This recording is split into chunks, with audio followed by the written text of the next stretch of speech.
오늘 아침 새벽 기도에 나와서 새벽 기도에 앞서서 제가 자주 쓰고 있는 기도문에서 읽는 본 중에 한 부분을 소개하려고 합니다.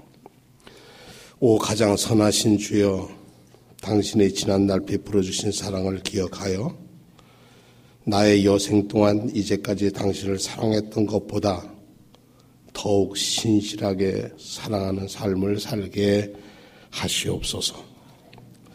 내가 이 땅에 거하는 동안 주님의 높은 명령을 행하게 하시옵소서. 나를 어떤 유혹에도 빠지지 않게 하시옵소서. 나를 어떤 유혹에도 빠지지 않게 하옵소서. 인간의 말이나 한숨, 눈물을 신뢰하지 않게 하시며 당시 명령하신 대로 당신을 사랑하게 하옵소서. 온 마음을 다해 당신을 사랑함을 마음으로 느끼고 머리로 깨닫게 하시옵소서. 아멘. 존 웨슬리 목사님의 한 주간의 기도 중에 주일 아침 기도입니다. 감정으로 느끼고 깨닫고 생활로 옮겨진다는 것, 그 중에 제일 어려운 것이 부활에 대한 문제입니다. 지난 주일 우리는 부활절을 지냈습니다. 주님께서 십자가의 죽으심으로부터 부활하심을 기념하는 날이고 그 부활을 우리 마음에 간직하는 날이고 우리 삶이 부활하는 날이었습니다. 삶의 변화에 대한 말씀을 드렸습니다. 부활절이 지나기 전에는 알렐루야를 찬송하지 못하는데 오늘 아주 임마누엘 찬양대가 알렐루야를 열심히 했습니다. 왜냐하면 알렐루야, 주님은 하나님을 찬양하는 것은 왜 찬양한다고요? 죄와 사망에서 우리를 구원하시고 그가 부활하셨습니다. 그렇기 때문에 알렐루야를 찬양을 합니다. 그렇기 때문에 알렐루야를 찬양을 합니다. 근데 부활은 그냥 기념으로, 메모리로, 기억으로 끝나는 것은 부활이 아닙니다. 기념으로, 메모리로, 기억으로 끝나는 것은 부활이 아닙니다. 부활은 오늘 우리 안에서 경험되어야 할 지금의 사건입니다. 나이 많았던 T.S. 엘리엇이라는 시인이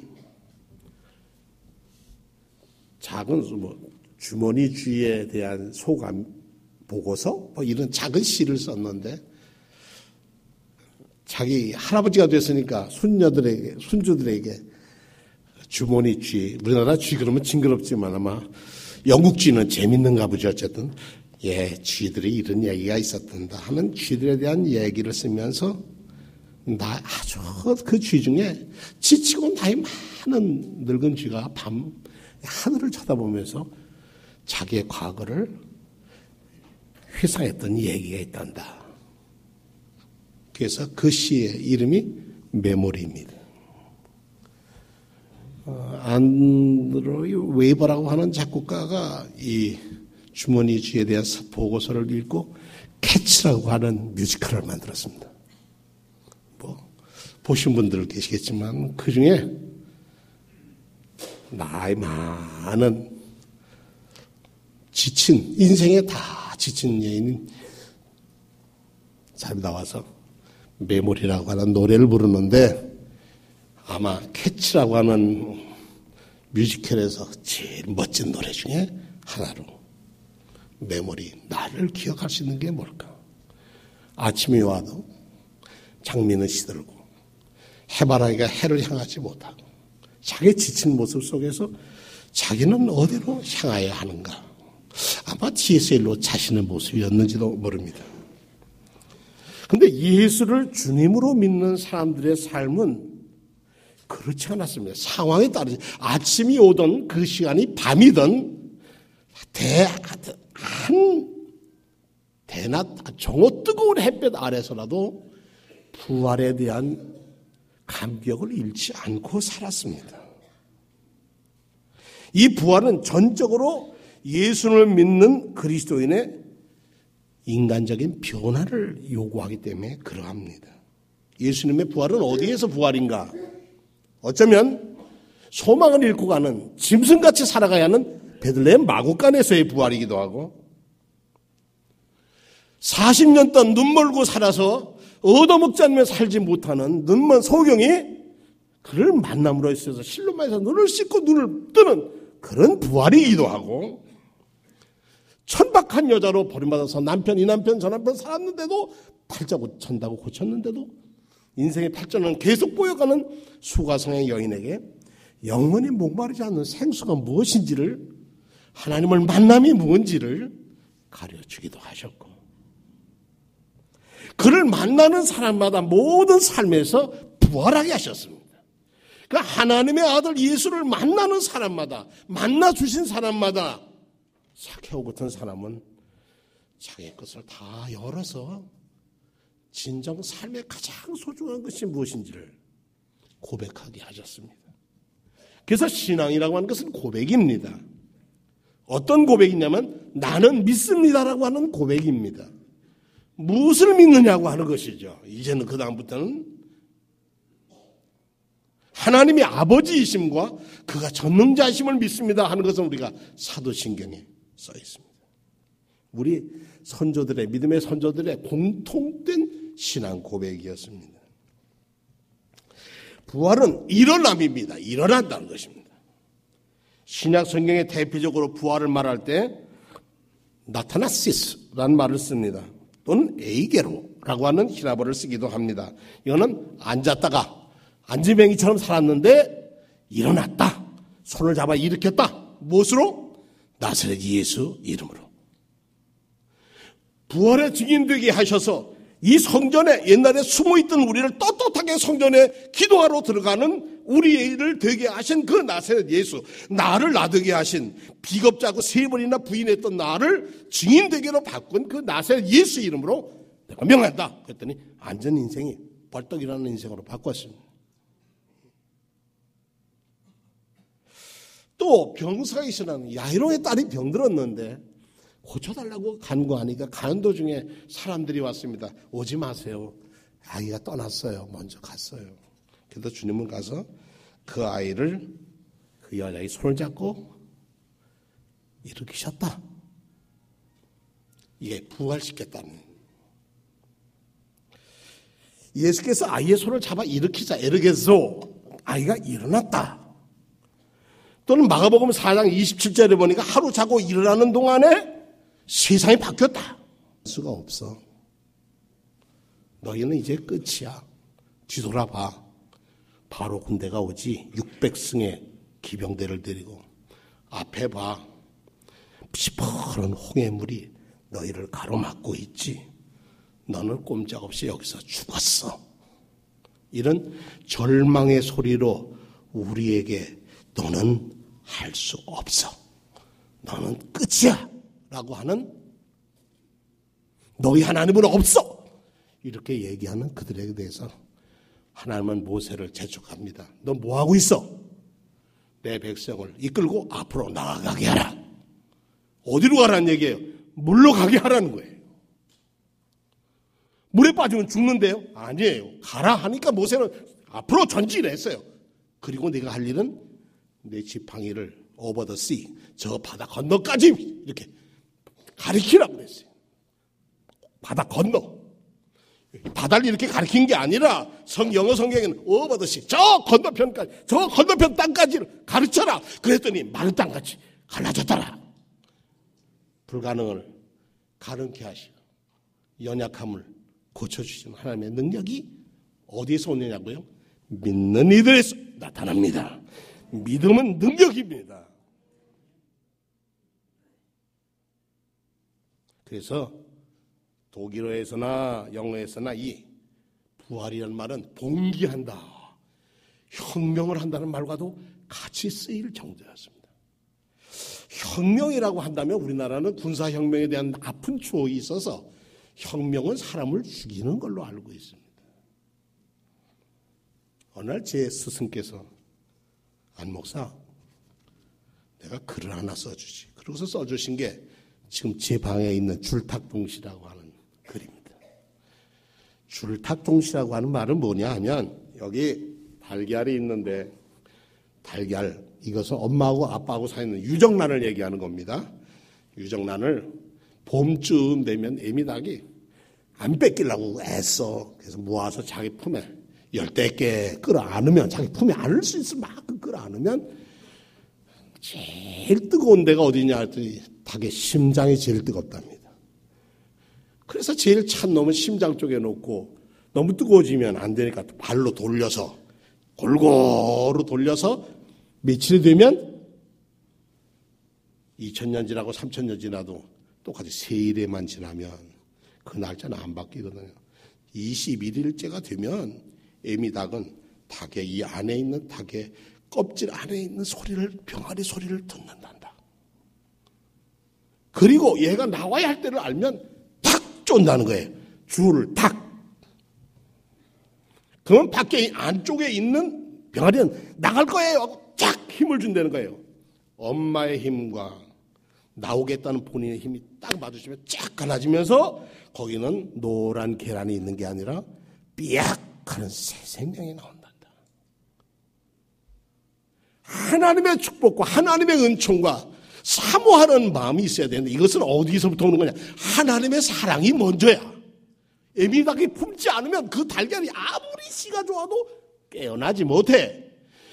하나님의 사랑을 받는 사람이 둘도 이리 올리고 절리고 하나님은 왜 나만 사랑할까라고 생각할 정도로 하나님 날 잊어버렸을까? 그래도 애미닭은 자기 알을 잊어버린 적이 없어.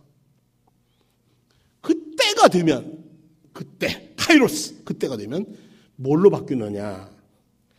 계란인 줄 알았는데 노란 자와 흰 자가 아니라 새 생명으로 바꾼단다. 이거를 한자로 쓰면 뭐라고 쓰느냐? 두 말로, 두 자를 요약할 수 있는데 그것이 혁명이야.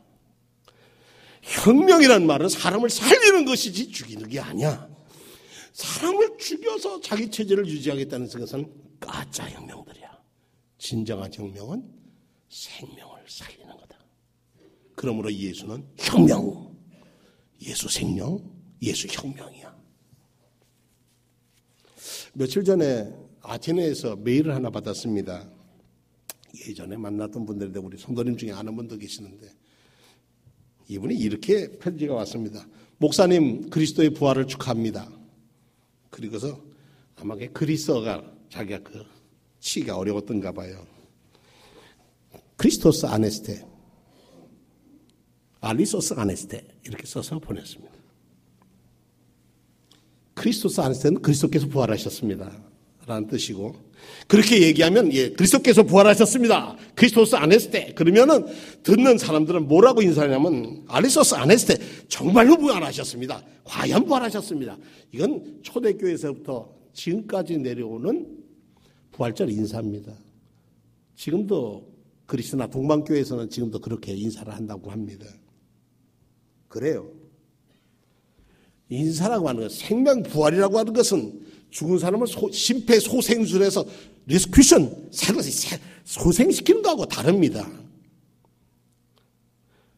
사체의 소생은 변화가 없는 상태입니다. 그러나 예수 그리스도를 믿는 믿음으로 부활하는 사람들은 그 삶의 가치와 중심이 달라집니다. 그래서 자기가 얼마나 소중한 사람인 줄 알게 됩니다. 왜 소중하냐고요? 날 위해서 예수께서 죽으셨다고 하는 것이 소중한 내가 나일 수밖에 없다는 것을 깨닫게 되는 겁니다. 바울 사도가 고린도전서 15장 42절에 우리 세번역에 보니까 이렇게 편지를 썼어요. 고린도 교회에게 쓴 편지입니다. 내가 이제 심오한 진리를 하나 말씀드리겠습니다. 우리는 죽지 않고 모두 변화할 것입니다. 마지막 나팔 소리가 울릴 때 순식간에 눈 깜빡할 사이도 없이 죽은 이들은 불멸의 몸으로 살아나고 우리는 모두 변화할 것입니다. 이 썩을 몸이 불멸의 옷을 입어야 하고 이 죽을 몸은 불사의 옷을 입어야 하기 때문입니다. 이 썩을 몸이 불멸의 옷을 입고 이 죽을 몸이 불사의 옷을 입을 때에는 승리가 죽음을 삼켜버렸다. 죽음아, 내 승리는 어디 갔느냐? 죽음아, 내 독침은 어디 있느냐? 라는 성서의 말씀이 이루어질 것입니다. 죽음의 독침은 죄요. 죄의 힘은 율법입니다. 그러나 우리 주 예수 그리스도를 통하여 우리에게 승리를 주신 하나님께 감사합시다. 부활은 어디서 이루어진다고요? 감사에서 이루어집니다. 예수 십자가와 예수 부활의 메시지는 우리 기독교의 가장 핵심 메시지입니다. 우리가 예수 부활을 믿지 않는다면 이 자리에 있을 이유가 없습니다. 열왕기하 2장을 보니까 엘리야가 엘리사를 떼놓아야 되는데 이제 승천을 해야 할 때였는데 끝까지 따라가니까 이제 마지막 얘기합니다. 야, 너 내게 그럼 마지막으로 내가 하나 부탁할 거 있으면 해봐라. 엘리사가 이르되 당신의 성령이 하시는 역사가 당신을 통해서 지금까지 성령이 하시는 역사가 갑절 더블로 주십시오. 당신이 한 것처럼 저도 하게 해주세요가 아니에요. 구할 때는 어떻게 구한다고 입을 크게 벌린 거예요. 당신의 지금 성령의 역사를 갑절을 제게 주십시오. 엘리야가 내가 참 어려운 것을 구하는도다. 그러나 나를 네게서 데려가는 것을 내가 보면 그 일이 네게 이루어지려니와 그렇지 않으면 이루어지지 아니하리라. 하다가 이제 불신의 불말들이 이제 데리고 올라갑니다. 나의 아버지여 나의 마병이여 외치고 돌아가는데 뭐가 떨어졌어요? 결국 갑절을 줬다는 표시가 겉옷 하나 떨고 놓고 가셨습니다. 엘리사가 자기 옷을 잡아 둘로 찢고 엘리야에서 몸에 떨어진 겉옷을 주워 가지고 돌아와서 요단 건너에 섰는데 물이 가득 찬 요단강 앞에 서서 엘리야 하나님 여호와는 어디 계십니까? 엘리야 우리 스승 데리고 가신 하나님은 어디 계십니까? 하고 그도 물을 치매 그 물이 이리저리 갈라져서 마른 땅같이 건너갔다. 믿음의 역사가 이렇게 나타납니다.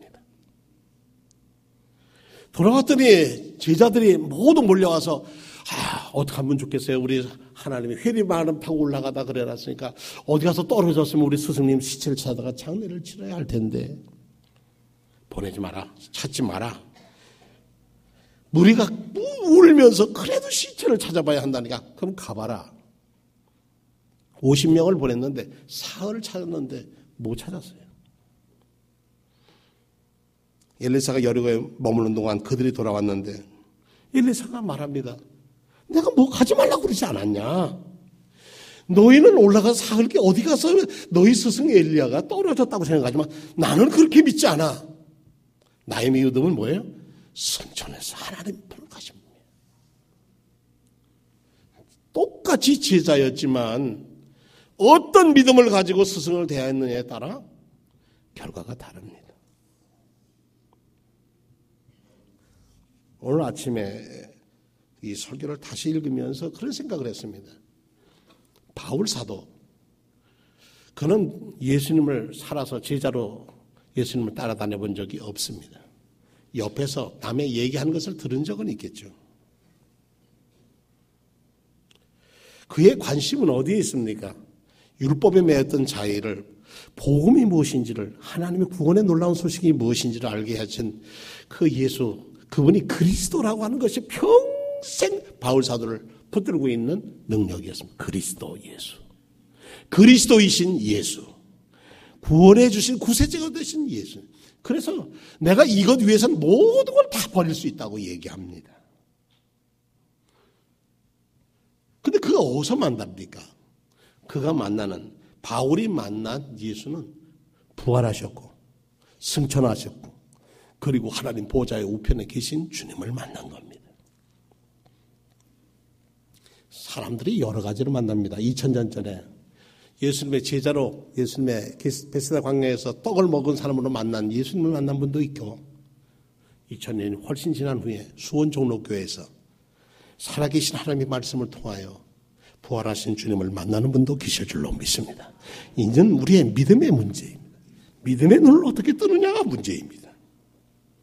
썩을 것으로 심었는데 썩지 않을 것으로 부활합니다. 진정한 변화입니다. 비천한 것으로 심었는데 영광스러운 것으로 부활합니다. 변화입니다. 약한 것으로 심었는데 강한 것으로 부활합니다. 눈먼 나를 보게 하십니다. 눈먼 것은 운명이에요. 눈먼 사람 눈뜨게 한 거 나는 주인의 눈뜨게 한다는 얘기 못 들어봤는데 너는 그의 제자라 해라. 우리는 모세의 제자다. 그리고 그를 예루살렘에서 내쫓았다고 그랬습니다. 눈먼 소경. 내가 그를 믿느냐? 예, 믿습니다. 나가. 예, 주님 제가 믿습니다. 주님이라고 바뀌었어요. 그러니까 예수님을 만난 사람들은 예수님을 부를 때 삶이 달라집니다. 뭘로 바뀌냐면 내가 인생의 주인이 아니라 예수가 내 인생의 주인이라고 바뀐 사람들입니다. 이런 사람들이 부활을 경험할 수 있고 부활을 체험할 수 있고 부활의 능력을 나타낼 수 있는 것입니다. 예수님이 나의 주인이 되었을 때여지 내가 주인 되었을 때는 아무 일도 나타나지 않습니다. 죽임을 삼키고 승리를 얻었다. 죽음아 너의 승리가 어디 있냐? 죽음아 너의 독침이 어디 있느냐? 사실 다시 산다는 것은 우리 믿는 것은 기독교 말이 아닙니다. 뭐 힌두도 있고 뭐 다른 다 만물이 소생한다고 윤회한다는 얘기를 합니다. 그러나 기독교는 아닙니다. 다릅니다. 뭐가 다르냐? 완전히 죽고 완전히 사는 게입니다. 이것이 기독교의 복음입니다. 기독교의 부활은 엄연하게 얘기하면 우리가 주님 앞에 부활하는 날, 죽음 후에 부활하는 날 한 번 있을 겁니다. 마지막 나팔이 울릴 때 눈 깜빡할 사이에 호련하게 그렇게 될 거다. 에미가 딱 깨줄 때 그 안에서 안 깨주면 병아리는 그 안에서 나올 수가 없습니다. 거기는 병아리가 다 됐어도 그 병아리는 죽습니다. 오늘 여러분의 삶의 형편, 예수 믿고 좀 변화되어서 이렇게 사순절을 지내며 기도하고 응답받고 했던 것들이 이렇게 다 되어가는데 이제 우리는 하나님의 능력의 손에 우리를 맡겨야 할 때가 됐습니다. 그분이 우리를 껍질을 깨서 새로 지음을 받게 해주실 줄로 믿습니다. 갈라디아서를 읽었습니다. 지난 목요일 날 몸이 무척 아픈데 읽었는데 할래나 무할래가 문제가 되는 게 아니라 사랑으로서 역사하는 믿음이 중요한 거라고 얘기를 합니다. 그래서 5장, 그 다음에 6장 16절에 가니까 또 할래나 무할래가 문제가 아니야. 갈라디아 교회에서. 그러면 뭐라고 얘기하냐면 오직 예수 그리스도로 말미암아 새로 지으심을 받은 것이 중요하다고 얘기하고 있습니다. 우리가 형식에 매인 것이 아니야. 우리를 자유하게 하는 것. 주는 영이시니 주의 영이 계신 곳에서는 자유함이 있어요. 진리가 너희를 자유케 한다는 것은 주의 영은 진리이기 때문에 그러합니다. 그래서 바울사는 나는 십자가에 달리신 예수 그리스도 외에는 아무것도 알지 않기로 했다고 그랬습니다. 십자가의 도가 멸망하는 사람에게는 미련한 것이지만 구원을 받는 우리에게는 하나님의 능력이라고 그랬습니다. 유대인에게는 꺼리끼는 것이고 이방인들에게는 미련한 것이라고 그랬어요. 하나님의 어리석음이 사람보다 지혜롭고 하나님의 약하심이 사람보다 강하다고 했습니다. 프랑스의 작가인 빅토르 위고는 인생에 있어서 최고의 행복은 우리가 사랑받고 있다는 확신이다 라는 말을 했습니다. 여러분은 이 자리에 계시다고 하는 것이 부활하신 주님 하나님의 사랑받는 자리에 계신 것입니다. 그러므로 여러분 주체는 누구시냐? 우리는 주 예수 그리스도라고 고백합니다. 사도행전 16장 읽으면은 빌립보 감옥에 갇혔던 바울 사도가 간수에게 그런 얘기를 합니다. 형제들아 우리가 어찌하면 좋을꼬? 그랬더니 여러분들 잘 아시죠? 주 예수를 믿으라. 한번 다 같이 해보시죠. 시작. 주 예수를 믿으라. 그리하면 너와 내 집이 구원을 얻으리라. 맞습니다. 주 예수 믿으라. 16장 31절 이 말씀은 유럽을 복음화시킨 놀라운 말씀입니다. 근데 주 예수를 믿으라. 그게 좀 이렇게 와닿질 않아요. 짧은 실력 가지고 주 예수를 믿으라. 성도님들한테 맨날 외우게 했는데 그래서 다시 좀 찾아보니까 예수를 주님으로 주인으로 받아들이는 믿음의 사람이 되어라. 내 삶의 주인이 누구라고요? 나였는데 누구로? 예수님으로. 너가 지금 당신 간수장 사는 게 당신 인생의 주인이었는데 주인을 누구로 모시라고요? 예수님을 주인으로 모셔서 믿는 사람이 되십시오.